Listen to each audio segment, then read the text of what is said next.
Hi ಎಲ್ರಿಗೂ ನಮಸ್ತೆ. Welcome to my channel. First time ನನ್ನ ವಿಡಿಯೋನ ನೋಡ್ತಾ ಇದ್ರೆ ದಯವಿಟ್ಟು ಸಬ್ಸ್ಕ್ರೈಬ್ ಮಾಡ್ಕೊಳ್ಳಿ. ನಾನಿವತ್ತು ಹೋಗ್ತಾ ಇರೋದು ಯಾಗಂಟಿ ದೇವಸ್ಥಾನಕ್ಕೆ. ಯಾಗಂಟಿಗೆ ನಾವು ಹೋಗ್ಬೇಕು ಅಂತ ಅಂದರೆ ಬೆಂಗಳೂರಿಂದ ಡೋನ್ಗೆ ಟ್ರೈನ್ ಸಿಗುತ್ತೆ. ಡೋನಿಂದ ನಾವು ಬಸ್ಸಲ್ಲಿ ಅಥವಾ ಆಟೋದಲ್ಲಿ ಹೋಗ್ಬೋದು. ನಾನು ಡೋನ್ಗೆ ಟ್ರೈನಿಂದ ಬಂದೆ. ಡೋನಿಂದ ಮತ್ತೆ ನಾನು ಇವಾಗ ಆಟೋದಲ್ಲಿ ಹೋಗ್ತಾ ಇದ್ದೀನಿ. ಇಲ್ಲೆಲ್ಲ ಏನ್ ನೋಡ್ತಾ ಇದ್ದೀರಾ, ಇದೆಲ್ಲ ನ್ಯಾಚುರಲ್ ಆಗಿ ಫಾರ್ಮೆಟ್ ಆಗಿರೋ ಅಂತ ಬೆಟ್ಟ ಅಲ್ಲ. ಇದೆಲ್ಲ ಕಡಪ ಕಲ್ಲನ್ನ ತೆಗೆದು ಅದನ್ನ ಪೀಸ್ ಮಾಡಿ ಅದನ್ನ ಬೇಕಾದನ್ನ ತಗೊಂಡು ಚೂರೆಲ್ಲ ಇರುತ್ತೆ ಅಲ್ವಾ, ಅದ್ರಿಂದ ಬೇಡದೆ ಇರೋದು ಅದನ್ನ ತಗೊಂಡ್ ಬಂದು ಇಲ್ಲೆಲ್ಲ ಸುರಿದು ಇದು ಬೆಟ್ಟ ಥರನೇ ಆಗ್ಬಿಟ್ಟೈತೆ. ಅಷ್ಟು ತೆಗೆದು ಹಾಕಿದ್ದಾರೆ ನೋಡಿ. ಇದೆಲ್ಲ ನಿಮ್ಗೆ ಏನು ಕಾಣಿಸ್ತಾ ಇದೆ, ಇಲ್ಲೆಲ್ಲ ಅಷ್ಟೇನೆ ಕಡಪ ಕಲ್ಲು ಚೂರು ಇರುತ್ತಲ್ವಾ, ಅದು ವೇಸ್ಟ್, ಅದನ್ನ ತಗೊಂಡ್ ಬಂದು ಹಾಕಿರೋದು. ಈ ಕಡೆ ಏನು ಕಾಣಿಸ್ತಾ ಇದೆ ಲೆಫ್ಟ್ ಸೈಡ್ ಅದು ಬೆಟ್ಟನೇ. ಬಟ್ ರೈಟ್ ಸೈಡಲ್ಲಿ ನಿಮ್ಗೆ ಕಾಣಿಸ್ತಾ ಇರ್ಬೋದು, ಇದೆಲ್ಲ ಅಷ್ಟೇ ಕಡಪ ಕಲ್ಲು.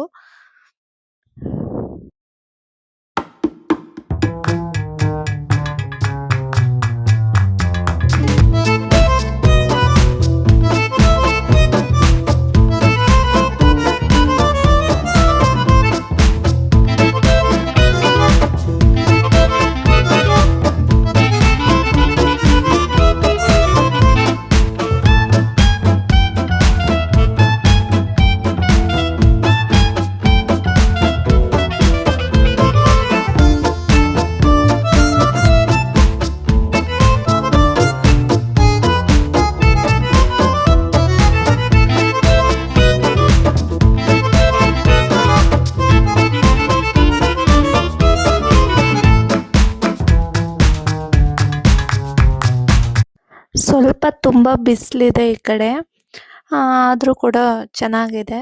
ಹೋಗೋ ರೋಡೆಲ್ಲ ತುಂಬ ಚೆನ್ನಾಗಿದೆ. ಇವಾಗ ದೇವಸ್ಥಾನಕ್ಕೆ ಎಂಟ್ರಿ ಆಗಿದ್ದೀವಿ. ಇಲ್ಲಿ ನಂದಿ ಇದೆ ಅಲ್ವಾ, ಅದ್ರ ಬಾಯಿಂದ ನೀರು ಬರ್ತಾ ಇರುತ್ತೆ. ಬಟ್ ಇವಾಗ ಬರ್ತಾ ಇಲ್ಲ, ಮಳೆ ಇಲ್ಲದೆ ಇರೋ ಕಾರಣದಿಂದ ಇವಾಗ ಬರ್ತಾ ಇಲ್ಲ. ಬಟ್ ಆದರೆ ಯಾವಾಗಲೂ ಬರುತ್ತೆ ಅಂತ ಹೇಳ್ತಾರೆ. ಮತ್ತು ಆ ನೀರು ಎಲ್ಲಿಂದ ಬರ್ತಾ ಇದೆ ಅನ್ನೋದು ಅದ್ರ ಮೂಲ ಗೊತ್ತಿಲ್ಲ ಅಂತ ಹೇಳ್ಬಿಟ್ಟು ಹೇಳ್ತಾರೆ. ಚೆನ್ನಾಗಿದೆ. ಬಟ್ ಆದರೆ ಇದನ್ನು ಕ್ಲೀನ್ ಮಾಡ್ತಾಯಿದ್ರು. ಕ್ಲೀನ್ ಮಾಡಿಲ್ಲ ಅಂತಂದರೆ ಸ್ನಾನ ಮಾಡೋಕ್ಕೆ ಬಿಡ್ತಾರಂತೆ. ಇದರಲ್ಲಿ ಪುಷ್ಕರಣಿಯಲ್ಲಿ ಸ್ನಾನ ಮಾಡೋದಕ್ಕೆ ಮುಳುಗೋದಕ್ಕೆ ಬಿಡ್ತಾರಂತೆ. ಬಟ್ ಆದರೆ ಇವಾಗ ಕ್ಲೀನ್ ಮಾಡ್ತಾ ಇರೋದ್ರಿಂದ ಯಾರನ್ನೂ ಬಿಟ್ಟಿಲ್ಲ. ತುಂಬ ಗಲೀಜಿತ್ತು. ಫುಲ್ಲು ನೋಡ್ತಾ ಇರ್ಬೋದು, ಫುಲ್ಲು ಗ್ರೀನ್ ಕಲರ್ ಐತೆ. ಈ ಪುಷ್ಕರಣಿ ಹತ್ರನೂ ತುಂಬ ಸಾಂಗ್ಸು ಮೂವೀಸ್ ಎಲ್ಲ ಶೂಟ್ ಮಾಡಿದ್ದಾರೆ. ಈ ಒಂದು ಗುಹೆ ಅಂತೂ ಎಲ್ರಿಗೂ ಗೊತ್ತೇ ಇರುತ್ತೆ. ಇಲ್ಲಿ ಪುಷ್ಪ ಮೂವಿ ಶೂಟಿಂಗ್ ಮಾಡಿದ್ದಾರೆ, ನೋಡ್ಬೋದು ಆ ಮೂವಿನಲ್ಲಿ. ಕಾಲಜ್ಞಾನದ ಬಗ್ಗೆ ತಿಳಿಸೋ ಅಂಥ ಹಲವಾರು ಪ್ಲೇಸ್ಗಳು ನಮ್ಮ ಇಂಡಿಯಾದಲ್ಲಿ ಇದೆ. ಅದರಲ್ಲಿ ಇದು ಒಂದು, ಯಾಗಂಟಿ ದೇವಸ್ಥಾನ ಕೂಡ ಒಂದು. ಈ ದೇವಸ್ಥಾನದ ಬಗ್ಗೆ ನೀವು ಕೇಳೇ ಇರ್ತೀರ. ಇಲ್ಲಿನ ಕಲ್ಲಿನ ಬಸವ ಏನು ಬೆಳೀತಾ ಇದೆ, ಆ ಬೆಳೀತಾ ಇರುವಂಥ ಬಸವ ಎದ್ದು ನಿಲ್ಲುತ್ತೆ, ಕೂಗುತ್ತೆ. ಕೂಗಿದಾಗ ನಮ್ಮ ಒಂದು ಕಲಿಯುಗ ಏನಿದೆ ಅದು ಅಂತ್ಯ ಆಗುತ್ತೆ ಅನ್ನೋ ಒಂದು ಕತೆ ಕೂಡ ಇದೆ. ಇಲ್ಲಿ ನಂದಿ ಬಾಯಲ್ಲಿ ನೀರು ಬರುತ್ತೆ. ಇವಾಗ ಮಳೆ ಇಲ್ಲದೆ ಇರೋ ಕಾರಣ ಇಲ್ಲಿ ಬರ್ತಾ ಇಲ್ಲ. ಯಾವಾಗಲೂ ಬರ್ತಾ ಇರುತ್ತೆ. ಮತ್ತು ಆ ನೀರು ಎಲ್ಲಿಂದ ಬರುತ್ತೆ, ಅದ್ರ ಮೂಲ ಏನು, ಎಲ್ಲಿ ಅಂತ ಇದುವರೆಗೂ ಗೊತ್ತಿಲ್ಲ. ಹೇಗೆ ಬರುತ್ತೆ ಅಂತ ಗೊತ್ತಿಲ್ಲ.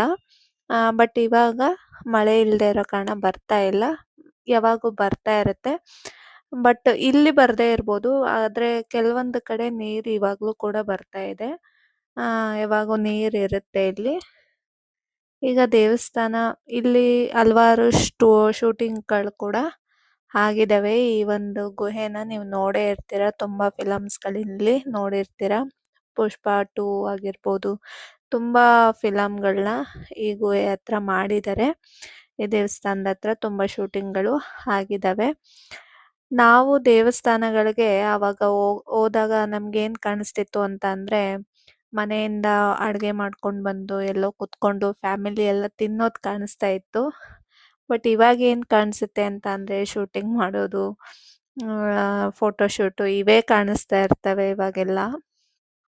ನೋಡಿ ಇಲ್ಲಿ ನೀರು ಎಷ್ಟು ಕ್ಲಿಯರ್ ಆಗಿದೆ ಅಂತ ಹೇಳ್ಬಿಟ್ಟು ಇಲ್ಲಿ ನೋಡಿ ನೀರು ಬಂಡೆ ಕೆಳಗಡೆಯಿಂದ ಬರ್ತಾ ಇರುತ್ತೆ ನೋಡ್ತಾ ಇರ್ಬೋದು ನೀವು. ತುಂಬಾನೇ ನೀರು ಕ್ಲಿಯರ್ ಆಗಿದೆ. ಪಾಚಿ ಇದ್ರೂ ಕೂಡ ತುಂಬಾ ಕ್ಲಿಯರ್ ಆಗಿದೆ. ನೋಡಿ ಬಂಡೆ ಕೆಳಗಡೆಯಿಂದ ನೀರು ಬರ್ತಾ ಇದೆ. ಮಳೆ ಇಲ್ಲ ಅಂತ ಅಂದ್ರೂ ಕೂಡ ನೀರು ಬರ್ತಾ ಇರೋದು ಅದ್ಭುತ ಅಂತ ಅನ್ಸುತ್ತೆ. ಇವಾಗ ಇಲ್ಲಿ ಒಂದು ಗುಹೆ ಇದೆ. ಮೊದಲನೇ ಗುಹೆಗೆ ನಾವು ಹೋಗ್ತಾ ಇದ್ದೀವಿ. ಇಲ್ಲಿ ನೋಡಿ ಇಲ್ಲಿ ಕಲ್ಲು ಹೇಗ್ ಕಾಣಿಸುತ್ತೆ ಅಂತ ಅಂದ್ರೆ ಆಂಜನೇಯನ್ ತರಾನೇ ನಮ್ಗೆ ಕಾಣುತ್ತೆ. ಸೇಮ್ ಆಂಜನೇಯ ನಿಂತಿರೋ ಹಾಗೆ ನಮಗ್ ಕಾಣಿಸುತ್ತೆ ನೋಡಿ. ತುಂಬಾ ಚೆನ್ನಾಗಿದೆ ನೋಡೋದಕ್ಕೆ ವೆದರ್ ಒಂದು ನೇಚರ್ ಎಲ್ಲ ತುಂಬಾ ಚೆನ್ನಾಗೈತೆ. ಫ್ಯಾಮಿಲಿ ಜೊತೆ ಒಂದಿನ ಬರೋದಕ್ಕೆ ತುಂಬಾ ಚೆನ್ನಾಗಿದೆ. ಇಲ್ಲಿ ನೋಡಿ ಎಷ್ಟು ಅದ್ಭುತವಾಗಿದೆ ಈ ಗುಹೆ ಅಂತೂ.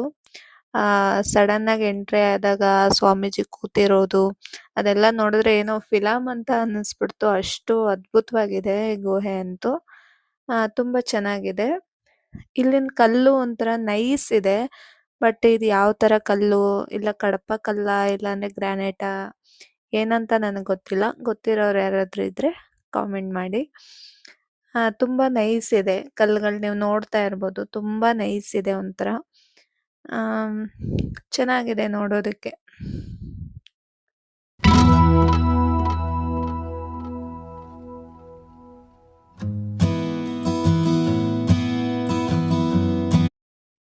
ಇವಾಗ ನಾವು ನೆಕ್ಸ್ಟ್ 2ನೇ ಗುಹೆಗೆ ಹೋಗ್ತಾ ಇದ್ದೀವಿ. ಇಲ್ಲಿ 3 ಗುಹೆಗಳನ್ನ ನೋಡ್ಬೋದು. ಒಂದು ಗುಹೆ ಫಸ್ಟ್ ಹೋದ್ವಲ್ಲ ಅದು, ಅಲ್ಲಿ ಶಿವಲಿಂಗ ಇದೆ. ಇಲ್ಲಿ 2ನೇ ಗುಹೆದಲ್ಲಿ ವೆಂಕಟೇಶ್ವರ ಇದೆ. ಈ ವೆಂಕಟೇಶ್ವರ ನೋಡಿ ತಿರುಪತಿಯಲ್ಲಿ ದರ್ಶನ ಮಾಡ್ಕೊಂಡಷ್ಟೇ ಒಂದು ಇದು ಸಿಗತ್ತೆ ಅಂತ ಹೇಳ್ಬಿಟ್ಟು ಹೇಳ್ತಾರೆ. ಇಲ್ಲಿ ನೋಡಿ ನೀರ್ ಕೂಡ ಬರ್ತಾ ಇದೆ ನೋಡಿ. ತುಂಬಾ ಕಡೆ ನೀರ್ ಬರ್ತಾ ಇದೆ ಮಳೆ ಇಲ್ಲ ಅಂದ್ರೂನು. ನೋಡಿ ಇದೇ ವೆಂಕಟೇಶ್ವರ ಗುಹೆ. ಇಲ್ಲಿ ವೆಂಕಟೇಶ್ವರ ಇದೆ. ಇನ್ನೊಂದು 3ನೇ ಗುಹೆ ಕೂಡ ಇದೆ. ನಾವು ಬಸವಣ್ಣನ ದರ್ಶನ ಮಾಡ್ಕೊಂಡಿರ್ಲಿಲ್ಲ, ನೋಡಿರ್ಲಿಲ್ಲ. ಮತ್ತೆ ಇಲ್ಲಿ ಬಂದು ನೆಕ್ಸ್ಟ್ ಮತ್ತೆ ವೆಂಕಟೇಶ್ವರ ಗುಹೆ ನೋಡ್ಕೊಂಡು ಆಮೇಲೆ ನಾವು ಇಲ್ಲಿ ಬಸವಣ್ಣ ಹತ್ರ ಬಂದ್ವಿ. ಬಸವಣ್ಣ ನೋಡಿ ಅದು ಮೊದಲು ಪ್ರದಕ್ಷಿಣೆ ಹಾಕೋ ತರ ಜಾಗ ಇತ್ತು ಅಂತ ಹೇಳ್ತಾರೆ. ಬಟ್ ಇವಾಗ ಸ್ವಲ್ಪ ಕೂಡ ಜಾಗ ಇಲ್ಲ. ಪ್ರದಕ್ಷಿಣೆ ಹಾಕಕ್ಕಿರ್ಲಿ ಸ್ವಲ್ಪ ಕೂಡ ಜಾಗ ಇತ್ತು ಅನ್ನೋ ಒಂದು ಏನು ಕುರುಹೇ ಇಲ್ಲ. ಆ ರೀತಿ ಬೆಳೆದಿದೆ. ಬೆಳೆಯೋದಕ್ಕೆ ಸೈಂಟಿಫಿಕ್ ಆಗಿ ರೀಸನ್ಗಳನ್ನ ಕೊಡ್ತಾರೆ. ಆದ್ರೂ ಕೂಡ ಒಂದು ಹಿಂದೂ ಧರ್ಮದಲ್ಲಿ